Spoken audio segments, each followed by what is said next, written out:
বিসমিল্লাহির রহমানির রহিম। আসসালামু আলাইকুম বন্ধুরা, চলে আসলাম এক্সেলেন্ট পাওয়ার সোস কিং নিয়ে।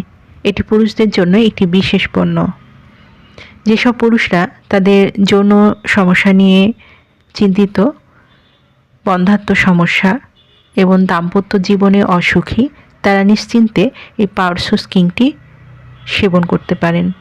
এই পাওয়ার সোস কিং সেবনের ফলে পুরুষের হরমোন বৃদ্ধি করে, দাম্পত্য জীবনকে সুখময় করে, বন্ধ্যাত্ব রোধ করে, বীর্যপাতের সময়কাল বৃদ্ধি করে, বীর্য ঘন করে। যাদের এই পাওয়ার সোস কিংটি প্রয়োজন তারা নিচে দিয়ে স্ক্রিনে নাম্বারে যোগাযোগ করুন। এই নাম্বারে ইমো, হোয়াটসঅ্যাপ দুটোই আছে, সেখানেও মেসেজ করতে পারেন অথবা সরাসরি কল করতে পারেন। পণ্যটি সম্পূর্ণ ক্যাশ অন ডেলিভারি ও হোম ডেলিভারিতে পেয়ে যাবেন। আমাদের পরবর্তী নতুন এইরকম আরও ভিডিও দেখতে চ্যানেলটি সাবস্ক্রাইব করে পাশে থাকবেন। ধন্যবাদ।